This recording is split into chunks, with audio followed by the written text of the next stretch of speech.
তুমি কোন চ্যাটের বাল আব্বাস? তুমি আসছো এখানে মামলা করতে, গুনার টাইম নাই।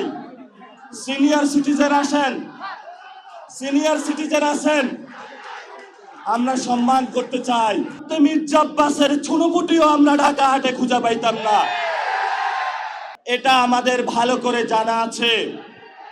ওরা আমাদের ভয় দেখায়। শহীদ জিয়াউর রহমানের যদি ছেলে হয়ে থাকেন, আপনার বাপকে যারা হত্যা করেছিল, খালেদা জিয়াকে হত্যা করেছিল যারা, আপনার মেরুদণ্ড যারা ভেঙেছিল, তাদের সাথে আপনি আঘাত করবেন না। তাদের সাথে যদি আঘাত করেন, তাহলে বিএনপির যারা নেতাকর্মী রয়েছে তারাই বিদ্রোহের পতাকা বাংলাদেশ উত্থাপন করবে। অনেক আমরা সহ্য করেছি। এই যে আমার নামে আজকে একটা মামলা হলো, মানহানির মামলা। ওই ব্যক্তি চাঁদাবাজি করে, সন্ত্রাসী করে। এমন লোকের কোনো মান থাকতে পারে না, যার মান আছে তারই তো মানহানি হয়। মামলা করেছে আরেকজনকে দিয়ে, গোপনে গিয়ে হলো সাক্ষী হিসাবে উপস্থিত হয়েছে। এগুলাকে আমরা বলবো গুপ্ত। আপনি ঢাকা হাটে ফেল করেছেন, লিখে রাখুন জনাব আব্বাস। আপনাকে তারেক জিয়া এসে রক্ষা করেছে। তারেক জিয়া যদি এসে রক্ষা না করত, তাহলে আপনি মির্জা আব্বাসের ছুনোপুটিও আমরা ঢাকা হাটে খুঁজে পাইতাম না। হালে পানি আছে, এখনো বেঁচে থাকার সুযোগ আছে।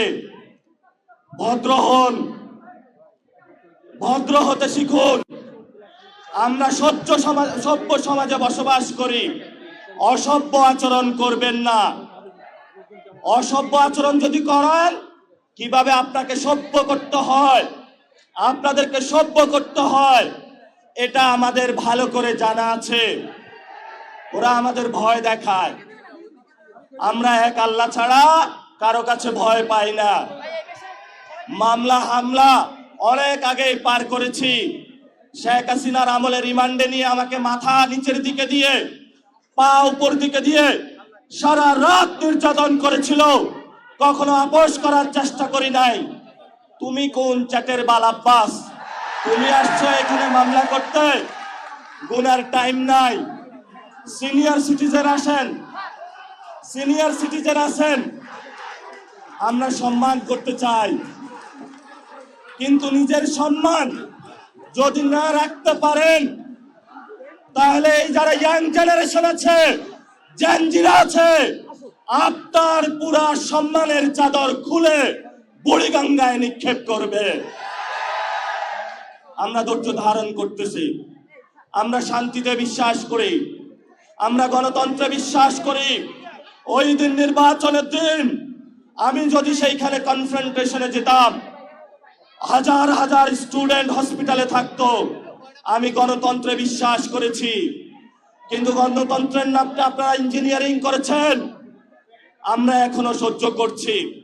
দ্রুত রিফর্ম অ্যাসেম্বলি করেন, দ্রুত বাংলাদেশের সংস্কার বাস্তবায়ন করেন, দ্রুত বাংলাদেশের শহীদদের বিচার বুঝিয়ে দেন, আহতদের বিচার বুঝিয়ে দেন, শহীদ ওসমান হাদি ভাইয়ের বিচার বুঝিয়ে দেন, ধর্ষণ বন্ধ করেন।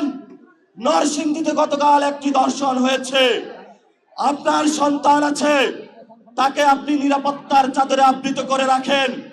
আমার সন্তান, আমার মা বোনের যেদিন নিরাপত্তা দিতে পারবেন, সেদিনই আপনি জনতার প্রধানমন্ত্রী হবেন, এর আগে হবেন না, হবেন না। আমরা একটা আশঙ্কার মধ্যে দিনাতিপাত করছি। আইন শৃঙ্খলার অবনতি হয়েছে। এই বরিশালবাসী আওয়ামী লীগের অনেক নির্যাতন সহ্য করেছে। শেখ হাসিনার আত্মীয় স্বজনকে তারা বসিয়েছিল এখানে, কিন্তু বরিশালবাসী অগ্নিজরা বক্তব্য, রাজপথে লড়াই করে এইখানে যারা আব্দুল্লাহ গং ছিল সকলকে ইন্ডিয়াতে বিতরণ করেছিল। বরিশালবাসীর সাথে কেউ পাঙ্গা নিতে আসবেন না।